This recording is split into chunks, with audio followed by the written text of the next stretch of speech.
Pada kesempatan kali ini, kami akan membahas terkait ekonomi terbuka negara Jepang. Kami akan membahas mulai dari sejarah dan perkembangan hingga analisis studi kasusnya. Simak videonya sampai habis ya teman-teman. Mari kita mulai dengan memahami konsep dasar. Perekonomian terbuka adalah sebuah sistem ekonomi yang memungkinkan suatu negara untuk menjalin hubungan ekonomi dengan negara lain melalui kegiatan ekspor, impor, serta aliran modal. Dalam sistem ini, 4 sektor utama terlibat, yaitu rumah tangga, perusahaan, pemerintah, dan sektor luar negeri. Hal ini berbeda dengan perekonomian tertutup yang membatasi diri dari perdagangan internasional dan hanya melibatkan 3 sektor domestik.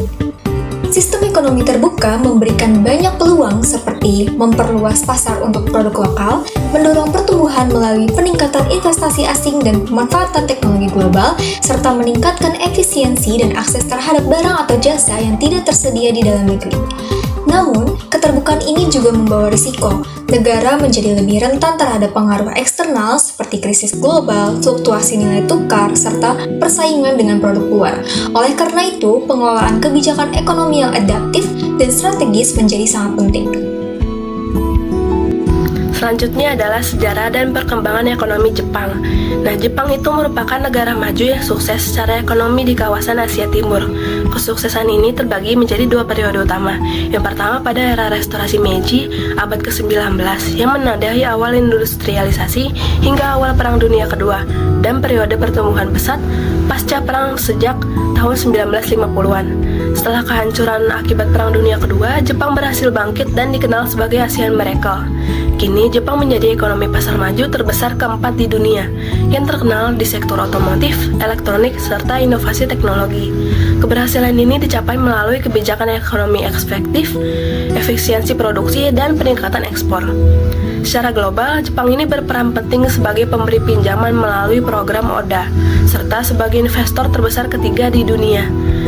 Jepang ini dulunya bersifat isolasionis dan feodal.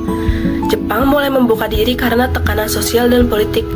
Pada era restorasi Meiji, menjadi titik balik ditandai dengan modernisasi ekonomi, pendidikan, militer, dan konstitusi. Kemajuan ini turut membawa pengaruh fasisme dan dorongan ekspansi yang menyebabkan Jepang terlibat dalam konflik besar, termasuk Perang Dunia. Meski sempat berjaya secara militer, Jepang ini mengalami kehancuran besar usai bom atom di Hiroshima dan Nagasaki. Nah, ajaibnya dalam waktu singkat Jepang berhasil bangkit. Dan pada akhir 1950-an hingga awal 1970-an, ekonomi Jepang tumbuh rata-rata 10% per tahun.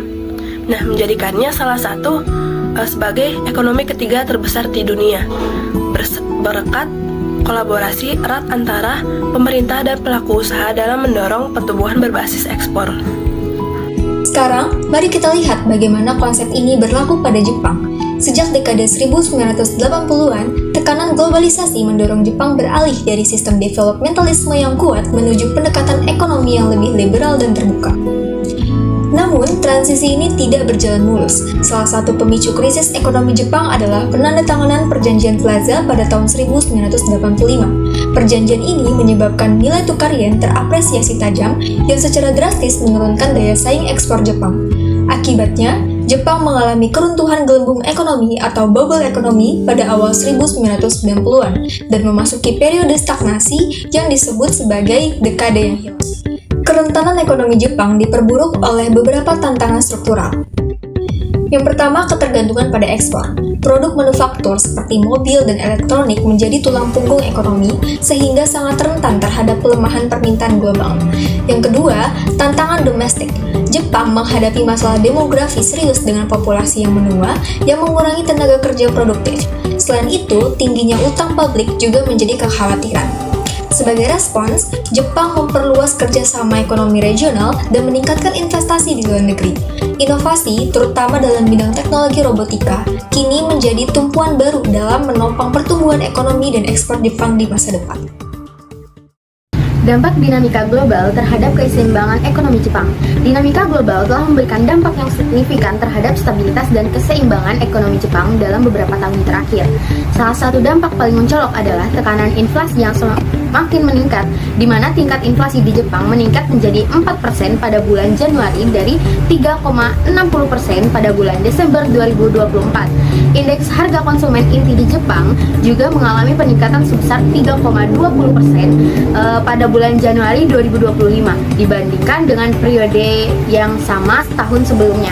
Kondisi ini mencerminkan bagaimana gejolak ekonomi global termasuk fluktuasi harga komoditas dan gangguan rantai pasokan internasional telah mempengaruhi stabilitas harga domestik Jepang yang selama bertahun-tahun mengalami deflasi atau inflasi yang sangat rendah. Pertumbuhan ekonomi Jepang juga menghadapi tantangan serius akibat dinamika global yang tidak menentu. Pemerintah Jepang terpaksa menurunkan perkiraan pertumbuhan produk domestik bruto atau PDB tahun fiskal 2024 menjadi 0,7% yang menunjukkan perlambatan ekonomi yang signifikan. Meskipun PDB di Jepang masih menunjukkan pertumbuhan 0,70% pada kuartal keempat tahun 2024 dibandingkan dengan kuartal sebelumnya dan tumbuh 1,20% dibandingkan dengan kuartal yang sama tahun sebelumnya. Angka-angka ini masih relatif lemah dan mencerminkan dampak negatif dari ketidakpastian ekonomi global.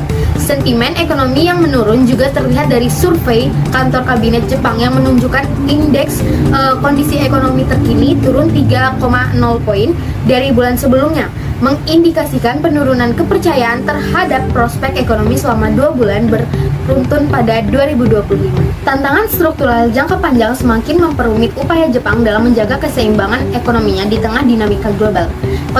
Konsumsi domestik yang lemah tercermin dari penurunan pengeluaran rumah tangga secara real sebesar 2,5% secara year on year pada Desember 2023, menunjukkan bahwa fondasi internal ekonomi Jepang masih rapuh. Lebih mengkhawatirkan lagi, beban utang publik Jepang mencapai 2,56% dari produk domestik bruto menurut perkiraan terbaru Dana Moneter Internasional, yang merupakan terburuk di antara negara-negara maju. Kondisi ini membatasi ruang gerak pemerintah Jepang dalam merespon gejolak ekonomi global melalui stimulus fiskal, sehingga ekonomi negara ini menjadi lebih rentan terhadap perubahan dinamika ekonomi internasional dan memerlukan strategi penyesuaian lebih hati-hati dan berkelanjutan. Selanjutnya adalah strategi dan kebijakan perekonomian Jepang. Untuk strateginya adalah investasi langsung. Jepang ini berinvestasi dengan fokus utama pada sektor manufaktur dan teknologi seperti otomotif dan elektronik, terutama di Indonesia dan Thailand. Yang kedua adalah bantuan pembangunan atau ODA. Jepang menjadi donor utama untuk proyek infrastruktur, pendidikan, dan kesehatan yang juga meningkatkan pengaruh dan stabilitas kawasan. Kemudian yang ketiga adalah perjanjian perdagangan. Jepang menjalin kemitraan seperti ASEAN-Japan Comprehensive Economic Partnership dan Asia-Afrika Growth Corridor guna mengurangi hambatan dagang dan menyaingi pengaruh Tiongkok. Kemudian strategi yang terakhir adalah kerjasama teknologi. Jepang meningkatkan SDM Asia Tenggara melalui pelatihan serta kerjasama infrastruktur seperti MRT Jakarta. Kemudian kebijakan ekonomi Jepang. Pada era perang di Indonesia tahun 1942 hingga 1945, Jepang melakukan mobilisasi sumber daya alam Indonesia seperti hasil perkebunan dan hasil tambang secara besar-besaran untuk kepentingan perang, mengendalikan produksi, distribusi, dan harga barang secara ketat, serta memonopoli komoditas penting. Namun, upaya ini seringkali gagal karena inflasi yang tinggi. Selain itu juga menerapkan sistem autarki, rumusan, dan kerja paksa. Kebijakan pasca perang yaitu reformasi tanah, undang-undang anti monopoli, ekonomi kapitalis terbuka, dan liberalisasi keuangan untuk mendorong pertumbuhan. Kebijakan saat ini yaitu adalah kebijakan moneter dan fiskal. Bank Jepang terus menerapkan kebijakan ini seperti pelonggaran kuantitatif untuk merangsang pertumbuhan ekonomi dan mencapai target inflasi 2%. Selanjutnya adalah inovasi dan teknologi. Jepang terus berinvestasi dalam inovasi dan teknologi untuk meningkatkan daya saing industri dan meningkatkan pertumbuhan ekonomi. Oke teman-teman, sekarang kita masuk ke bagian studi kasus dari materi ini. Kasus yang kami angkat adalah dampak perang Rusia-Ukraina terhadap keseimbangan ekonomi terbuka Jepang. Hal yang perlu dipahami dalam kasus ini pertama itu latar belakangnya. Jadi sesuai judul, di sini ada perang Rusia-Ukraina yang terjadi di Februari 2022. Nah, Perang ini dapat respons dari negara-negara lain dengan menerapkan sanksi ekonomi terhadap Rusia. Tapi sanksi ekonomi ini juga menimbulkan gejolak baru di ekonomi global, khususnya di sektor energi. FYI, Rusia itu salah satu produsen energi terbesar dunia, dan Jepang, dia menurut data punya dependensi energi yang tinggi, kisaran 80-90% dari impor. Sehingga kenaikan harga sektor di energi ini jadi masalah besar buat Jepang. Dampaknya apa? Dampaknya ini itu selama periode ini, nilai tukar yen terhadap US dollar menurun drastis. Kalau kita melihat data di tahun 2020, rata-ratanya itu ada di 106. Lalu di 2021 dia ada di 109. Di 2022 dia naik langsung ke 131. Naik lagi ke 140, naik lagi ke 151 di tahun 2024. Ini dalam periode ini suatu kenaikan yang cukup tinggi kalau kita melihat dari tahun-tahun sebelumnya. Nah, selain itu, penurunan nilai tukar ini juga nambah masalah lagi buat neraca perdagangannya Jepang. Karena dengan dependensi energi yang tinggi tadi, terus harga impornya juga naik, lalu ditambah nilai tukarnya ini malah turun. Sehingga nilai yang dikeluarkan untuk impor tuh jadi makin besar. Kalau kita melihat ke diagram neraca perdagangannya Jepang, bisa dilihat dalam periode ini mereka mengalami defisit yang tinggi. Ini kalau di 2022 sampai 2023 aja, dia udah defisit sebesar 21 triliun yen. Gede banget. Jadi sampai 2024 juga masih ada defisit-defisit yang banyak. Lalu gimana langkah pemerintah Jepang untuk mengatasi masalah ini? Ada beberapa langkah yang mereka ambil. Pertama tuh mereka mempercepat transisi energi terbarukan ke energi nuklir, hidrogen, energi hijau, dan semacamnya. Mereka bahkan mendorong pemanfaatan pembangkit listrik tenaga nuklir yang sebelumnya ditunda pasca tragedi Fukushima. Selain itu, Jepang juga mencoba mendiversifikasi sumber energi mereka dengan mengurangi ketergantungan liquefied natural gas dari Rusia dengan bekerjasama dengan negara-negara lainnya juga. Lalu yang ketiga, Jepang juga menjaga suku bunganya ultra rendah dengan tujuan menjaga konsumsi domestik dan mendorong pemulihan ekonomi. Meskipun kebijakan ini malah yang menjadi penyebab yen itu melemah tadi di mata global. Oke, mungkin begitu saja dari studi kasusnya. Bisa di next. Berdasarkan analisis tantangan tersebut, kami merumuskan beberapa rekomendasi kebijakan untuk memperkuat ketahanan ekonomi Jepang. Yang pertama, dalam bidang ketahanan energi, Jepang perlu mempercepat diversifikasi sumber energi dari fosil ke energi terbarukan seperti surya dan angin, serta mempertimbangkan reaktivasi pembangkit listrik tenaga nuklir yang aman.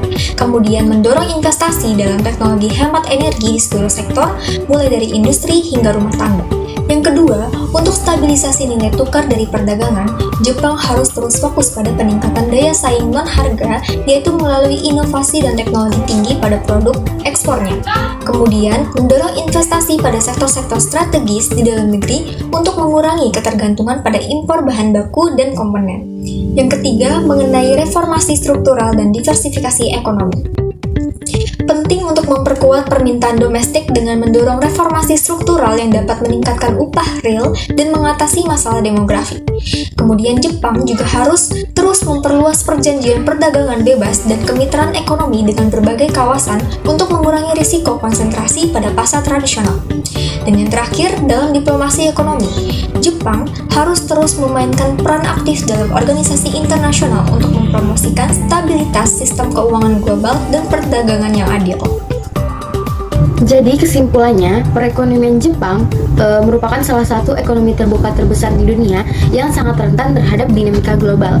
Konsep ekonomi terbuka menegaskan bahwa interaksi antar negara melalui perdagangan internasional, pergerakan modal, dan pertukaran teknologi membawa keuntungan berupa efisiensi dan spesialisasi, namun juga risiko berupa kerentanan terhadap gejolak eksternal. Sejarah ekonomi Jepang mencerminkan adaptasinya terhadap perubahan ini, dari kebijakan isolasi hingga menjadi menjadi kekuatan ekonomi global pasca Perang Dunia II melalui fokus pada ekspor dan inovasi. Dinamika global seperti globalisasi, perubahan perjanjian perdagangan, fluktuasi harga komoditas, dan pergeseran geopolitik memiliki dampak signifikan pada keseimbangan ekonomi Jepang. Ketergantungan pada impor energi dan bahan baku menjadikan sangat rentan terhadap guncangan harga global. Selain itu, kebijakan moneter negara lain dan pergerakan nilai tukar mata uang asing dapat secara langsung mempengaruhi daya saing ekspor dan biaya impor Jepang serta stabilitas neraca perdagangan nilai tukar yen. Studi kasus krisis energi global pasca perang Rusia dan Ukraina tahun 2022-2024 secara jelas menunjukkan kerentanan ini. Kenaikan tajam harga energi global menyebabkan defisit neraca perdagangan Jepang membengkak secara signifikan karena biaya impor energi yang tidak dapat diimbangi sepenuhnya oleh peningkatan ekspor.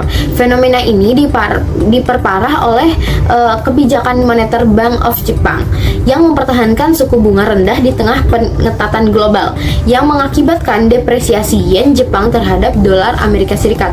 Depresiasi yen meskipun secara teori dapat meningkatkan daya saing ekspor, dalam konteks ini justru memperburuk kondisi neraca perdagangan karena meningkatkan biaya impor energi dan bahan baku yang sangat dibutuhkan. Untuk menghadapi tantangan ini, Jepang menerapkan berbagai strategi dan kebijakan termasuk diverifikasi sumber energi, promosi energi terbarukan, reaktivitas pembangkit listrik tenaga nuklir, serta diverifikasi pasar ekspor dan sumber investasi asing. Kebijakan ini bertujuan untuk memperkuat ketahanan ekonomi domestik dan mengurangi ketergantungan yang berlebihan pada satu sumber atau pasar tertentu. Dengan demikian, dapat disimpulkan bahwa keseimbangan ekonomi terbuka Jepang itu sangat dipengaruhi oleh dinamika global, terutama harga energi dan nilai tukar mata uang. Meskipun Jepang memiliki strategi untuk mengatasi tantangan ini, keberlanjutan dan efektivitasnya akan sangat bergantung pada adaptasi keberlanjutan terhadap lingkungan global yang terus berubah. High school and Jakarta.